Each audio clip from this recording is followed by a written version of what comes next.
Hello and welcome to the Raw Makers podcast. The one-stop shop for courage, confidence, and mindset building. Also bringing you all the aspects of mental health awareness, business, and entrepreneurship. We are your hosts, Adam Ellis and Jason Borman of the Raw Makers Coaching. Now today we've got a very special guest. She's from Doncaster. She's an accredited life coach. Now niching to be a beauty business coach. She helps burnt out and stressed women, in the personal care industry to break the mold and finally earn their worth. And she's got a very powerful bespoke one-on-one coaching program. We're going to find out a bit more about her and what she's all about today. So without further ado, let's bring her on. Hello, Essjay. Hi there. Hi, how you doing, guys? Yeah, we're good. How are you? I'm good. That was a fabulous intro. Thank you. So what of the intro, is there anything you want to kind of elaborate on? And yeah, well, I think you've kind of said it all, but that's, we met on the life coaching accreditation course. But yeah, my specialism is coaching and mentoring women in the personal care industry, even though I have coached men and women that are going through other problems, life problems as well. But my specialism is the beauty industry because I've been in the industry 21 years. So, and you kind of become a counsellor when you've got ladies laid on your couch having treatments. You kind of become a life coach without realizing you're a life coach. So it's just where I've just kind of fallen into that niche, really. So yeah, that's what I do and absolutely love it. So yeah. It's so powerful. Like, when you go to the barbers or you go to the hairdressers, it's where you can chat to someone impartial. Like, what it is, I don't know what it is. As soon as you get in that chair, you feel like you can share your deepest, darkest secrets just from having your nails done. It's bizarre. So yeah, it's just kind of evolved from that, and lockdown made my business evolve that way as well. But yeah, it's I've always been an ear, for my clients, so it just seemed to be a really good fit for me. Yeah, so that's what's drawn you to kind of finding life coaching. Like, what other kind of purpose do you feel you have within the kind of industry? Like, where do you want to take your coaching? Yeah, what it was for me, it was kind of when COVID hit, that was a real, obviously a massive shake up for everybody, but there were some businesses that were extremely affected, and the personal care, because you are touching somebody's face to earn money, I think it was 10 months I wasn't able to touch a client. And it kind of got me thinking that clients still actually want you and they still want that end result. So how can I give them an end result without touching my client? So I kind of started to break the mold of the beauty industry. What I'm teaching now is what I did. So I started doing online treatments, subscriptions, retail line, all of that. So, and I actually earn really good money in lockdown without touching a client. I actually, on some occasions, earn more. So that's what made me think, you know what, we're not just therapists that have to touch people for money. We've been given so much knowledge and skills that we can actually serve our clients differently. So that's kind of why I thought, you know what, we're very old fashioned in that sense. So that's why I wanted to then go into the coaching and niching on that part to teach people that you don't have to do that.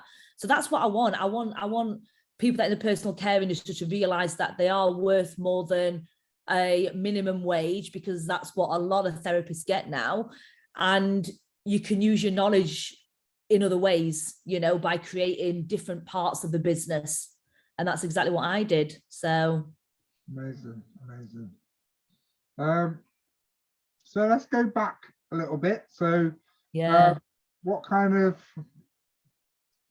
inspired you into like helping people? Because that's what you're doing really, even when you were a beautician. Yeah, I think if I go way back, I went into beauty because I thought it was easy. That was it. And my dad was on my case to go to college. That was the only reason. I wanted to like be a dancer, or, you know, or go on Big Brother. That was one of my goals. Go on Big Brother and earn loads of money.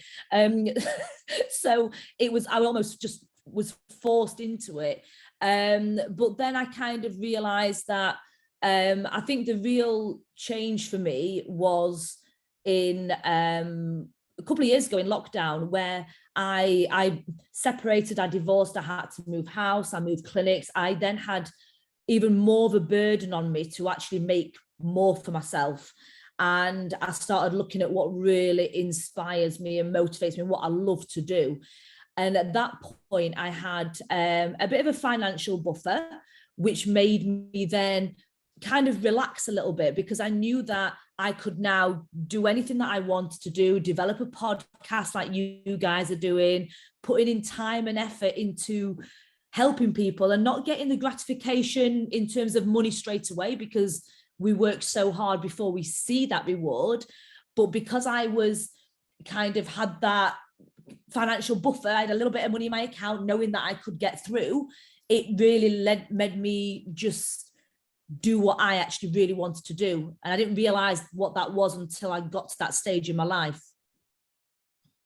That's so cool. Like, yeah, so that was a courageous sort of decision. So obviously we're big on courage, confidence. Yeah. On this podcast and in our coaching. So what I really want to kind of find out from you is, you know, what it took for you to do those things, you know, like, you know, realize that your relationship, you know, wasn't what you wanted it to be, and, you know, eventually kind of leave that. And I'll talk to me a little bit about that. It's, I think the thing is, for me, I've always been a very I'm one of the kind of people that I'd prefer to risk it and it go wrong than not risk it. Is that right? Yeah, there's a quote there.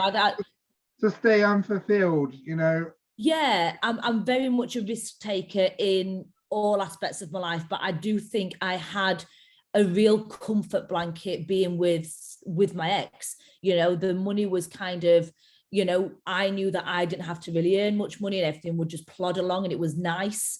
It was okay financially, everything else, but I knew I was worth more. And I think, yeah, I was unfulfilled. And I just think only good shit really happens when you actually get out your comfort zone. You know, the comfort zone will kill you. If you just stay in your comfort zone and you plod along, you can't moan.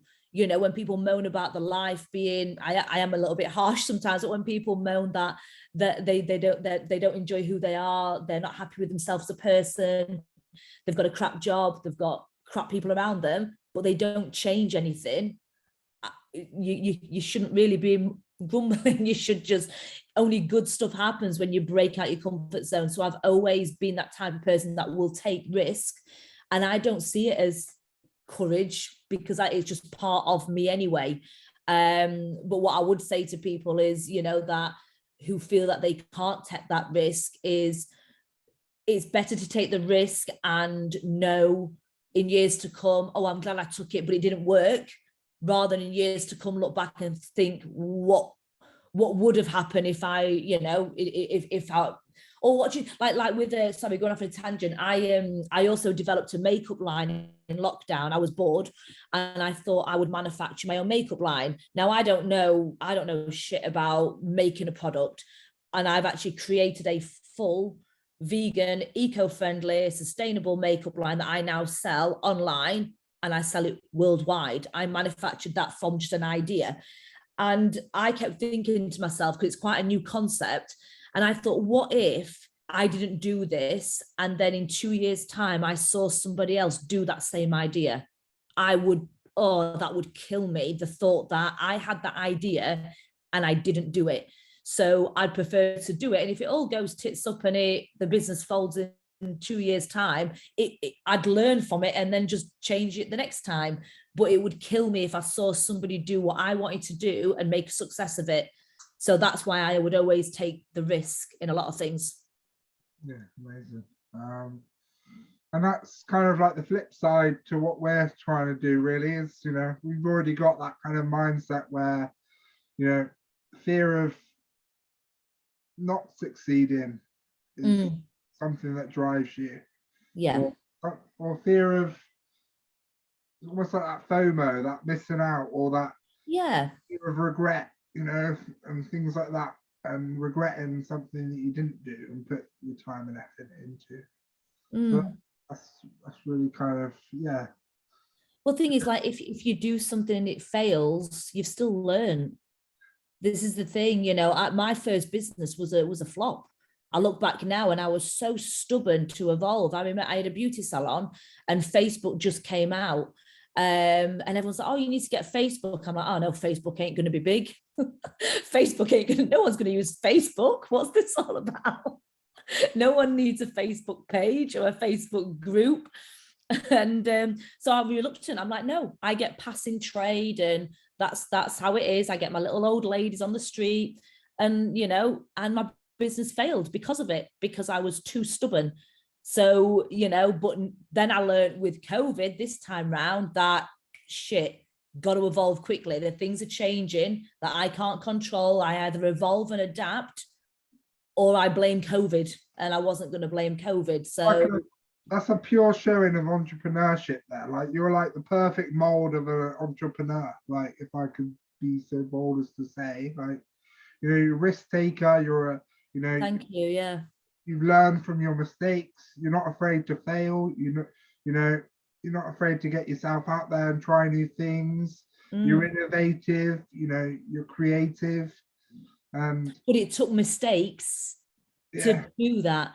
A lot of people think you're going to get it right the first time, but it takes mistakes to then think, okay, no, this happened last time, so let's make sure we have the courage and the balls to drive and push through and evolve. So let me ask a question to our listeners and viewers. Are you taking the risk that you need in your life? Are you ready to evolve? Are you ready to just put yourself out there? If you're not, then you might miss the train, to a better life. Exactly.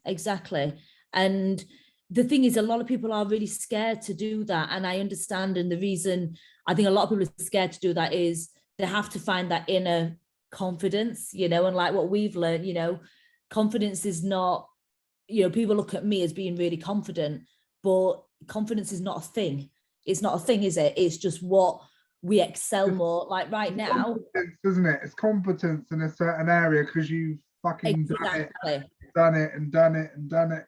Exactly. Like, I know we joked about you singing earlier. Now that petrifies the life out of me. However, if I move this screen back, I could do your full-on dance routine right now, or go into town on the middle of a stage and dance in front of 1,000 people would not bother me. You shove a microphone in the middle of that stage, I would run a mile, because I'm not competent in that. So, people look at me and think I'm confident, but it's not. I'm just confidence in that competent area. So, and I think it's about making people kind of harness that person. So, and I'm going to actually challenge myself, because I've said this to a few of my clients. The next time I've got a chance to go on a karaoke, because I've never been in a karaoke in my life, I am going to harness the Essjay entrepreneur, the Essjay dancer, and I'm going to feel that person and be that person and get on the microphone and make an absolute shitballs of it, but I'm going to do it. So, I think that's how people can overcome what they believe as being confident, by finding the area that they are confident in. Yeah, so it's like harnessing what you already love, enjoy, and finding the confidence through that courage of just having a look, having a look. What am I good at? What do I excel at already? Building up that confidence from there. So if you're listening to this, watching this, feeling unconfident, what can you do about that? Like, it's finding what you're already confident with and kind of doing that more, and then gradually pushing the boundaries for what you think you can do now. It doesn't have to be this 0 to 100 kind of, you know, 1 minute you don't sing at all and then you're singing at Wembley, like in front of millions of people, like, you I know, wish. it's like you got to build it up. And Give me a year. Give me a year. I'll be on Wembley. yeah, that's it. But there's also a lot of people that say, I'm not confident in anything. And if that's the case, then I think they need to look at somebody that they admire, even if it is like a fictitious character, you know, Wonder Woman or Iron Man or whatever. Look at them and how do they stand? How do they talk? How do they act? And try and just, you know, steal a bit of that to then get through, you know? You say that, but that's NLP. That's what we do in NLP. We embody the things we see around us into ourselves. Like we're all possessed with memory. We're all possessed with, you know, imagination, and we can draw on those two things as well as like a really good internal resource, you know, to help us in our present life and what's going on for us right now. And that's called, you know, that's called anchoring. You anchor certain things to, you know, by what you see, what, you know, what inspires you, you know. So you can be looking at our confidence now, or in, you know, in doing this, you know, or anyone you admire, and just notice what you notice about them. Like, see how they're presenting themselves, you know, what are they doing that you could embody, you know. If And you surround yourself with those people as well, because this is a big thing. You're only as, if you surround yourself with people that don't have something that you, I like envy. Envy is not a bad thing. A lot of people think being envious is a bad thing, you know. I love a bit of envy, and there's people that, you know, in the coaching program, in the business coaching sector that I'm in, that I'm envious of, because they're like, damn, I want what they've got. But that's a good thing. So make sure that if there are people around you that are not bringing the best out in you, and they're draining, they're moaning, then just get rid. You know, that's same with social media. You know, you have a lot of, you know, silent stalkers on social media that add a lot of negativity. Remove them from your life and make sure that you go into these coaching groups that, you know, you've got an amazing coaching group. I've got a coaching group. Be in them areas of people that you look up to and you admire, and you can try and, like you said, anchor what they've got, because that's just going to bring out a better version of yourself. So, you know, it's all about who you surround yourself with as well, I think. Yes, absolutely. And we can only be as good as, or we're the product of the people we hang around with the most. And you know, be it online, watching videos, you know, who are you listening to? Who's giving you the information that you're going about your day, you know, implementing all of the stuff, you know, like, is it someone like, you know, us, a coach, you know, someone who's embodying this stuff we talk about day in, day out? Or is it your friend down the pub who's having a good old moan about how, you know, shit his week's been, like, you know? And thing is, these can even be family members as well. You know, a lot of I don't want to say too much, but I have family members. Don't know who's going to watch this, but yeah, only tell limited things. You know, if you've got goals and you've got things you want to work towards, only tell certain people certain things as well, because, and you've also got to kind of look at their life as well. It's the big thing that I found. If you're taking advice from somebody that haven't got a life that you want, be polite, listen, but don't take it. You know, only take advice from people who have got a life, or they are living a life that you know, are working towards.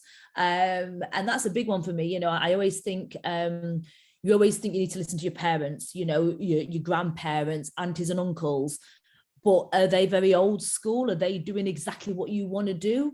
Or have they just worked their fingers to the bone and retired, or not retired yet? You know, so you've got to kind of choose who you talk to, I think, about certain things, because that will add a lot of negativity into your life as well, and make you doubt what you want to do, what your true ambition and goals. It'll kind of like take that away from you, because it'll not be accepted by everybody if they've not got that life. People, when they're giving you like throw out advice, you know, they're projecting their insecurities, their fears onto you. And it's Yeah. not factual, it's their opinion at the end of the day, you know, and you can choose whether you know, accept that as gospel, or you know, find a different way, the one that works for you. Yeah. And like you said, it's a strong held opinion, it's not a fact. And if it's a strong held opinion, you can change that, can't you? Yeah. So Adam, have you got a question for Essjay, like you want to ask? Speaking about risks, what's the biggest risk you've taken? The biggest risk I took was leaving my husband in lockdown, because I left when I knew I couldn't earn money because of lockdown. I'd then have to take on all the bills, finances myself, close down my clinic and move it because financially I couldn't do it. So that was the biggest risk. Obviously a lot of financial there, but that was the biggest, I would say, mentally risk as well. So yeah, I'd say that was my biggest risk. Don't regret it though. That's, you know, it's worked out.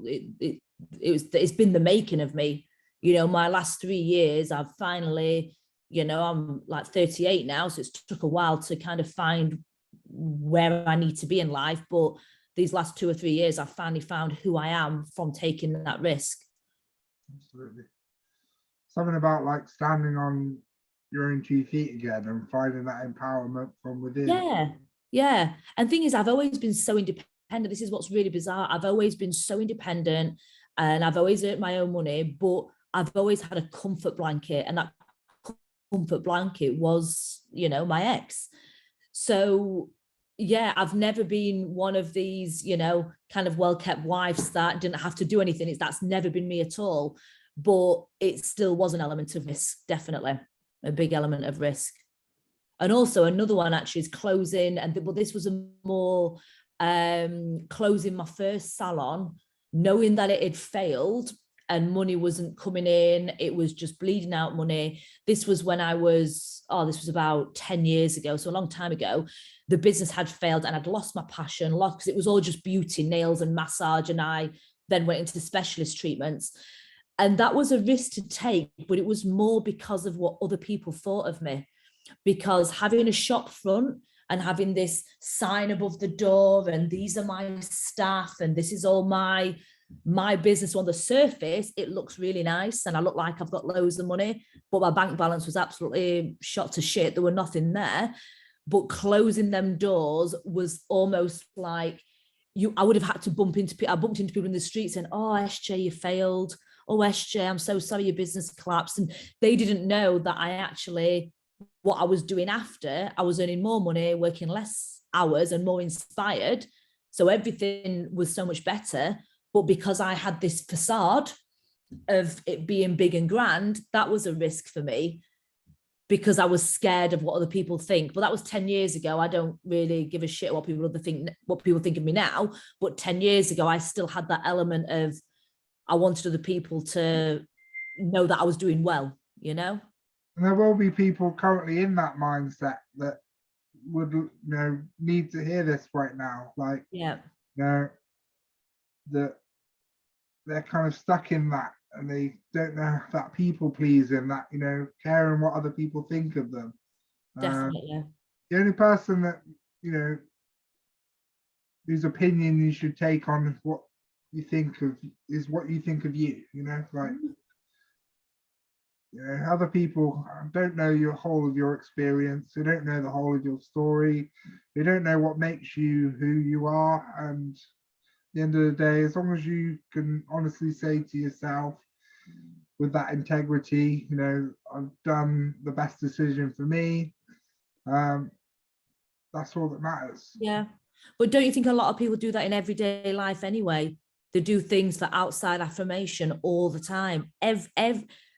When people say they've got a nice Beamer outside, all like pimped up, I do it because I like it. they can't afford to go on holiday and they're like in mega debt, but they're doing it because it looks good.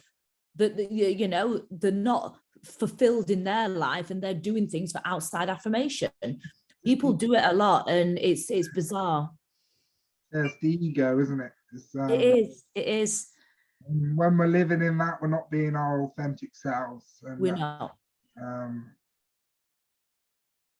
It damages, you know, connection. You know, it breaks down connection when you're not being authentic. And that's not what we want to do. We want to build up connections with you know, the people we want to build them up with. And yeah, you can't do it when you're in the ego of I know, and this is my way is the best way, and look at me, sort of thing. And those, yeah. So we've kind of done a course called Emotional Intelligence. So we kind of looked at our 15 areas. You know, we shelved the ego to look, you know, and go deep and figure out what, you know, what was playing out for us. And we now got control of our dials and stuff like that. And so we can turn up our empathy or turn it down. We can turn up our independence or turn it down, depending on whether we need to make or break connections with people. And yeah, That's amazing.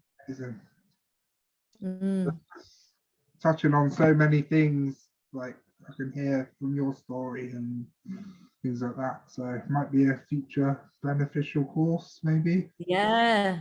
Like, well, you worked with Lindsay, didn't you? Lindsay Cap. Lindsay Cap, yeah. Love that woman. Love that woman. Yeah, she's awesome. Yeah, I could just listen to her talk all day. Just talk to me. She's amazing. Yeah. So tell us about your kind of your program and where people can find you if they want to work with you. Well, I have my own podcast, which these guys are going to be coming on it soon. We're going to sort of diary a day out for the diary. So I have a lot of free content out there for people. My podcast is called BBB Beauty Builder, so people can find me there. But I do have a my name you can find on Facebook, Essjay, Essjay. I don't know if that's backwards on your screen. You can find me on Facebook, connect with me on any of the social media platforms, is all me. But I do have a personal group similar to your group, which is called the Unstoppable Tribe or the Beauty Business Coach. There's a lot of tags there, isn't there? I am heavy on social media. I wanted to call my tribe of people a bit different, and I love the word unstoppable. So that's where I do a lot of I do like weekly lives, but I have online coaching programs. I have personal one-to-one coaching like you guys do. So the best thing is just to reach out on social media, just search for Essjay Hartshorn even, and find me there. And yeah, another podcast you should go on is someone called Dawn Long, and she's got a podcast called Unstoppable Leadership. I need that. I've been on her podcast. So oh yeah, send me her details. I'll touch base. Yeah. Yeah. Great for that. Oh, I love it. If you're watching, this is Essjay. You heard it here first. Making connections. Yeah. What it's all about at the end of the day. Of course it is. Of course it is. What we're good at. So we'll end this how we always end it. Let's draw on that courage. Build up that confidence. And let's get back our roars.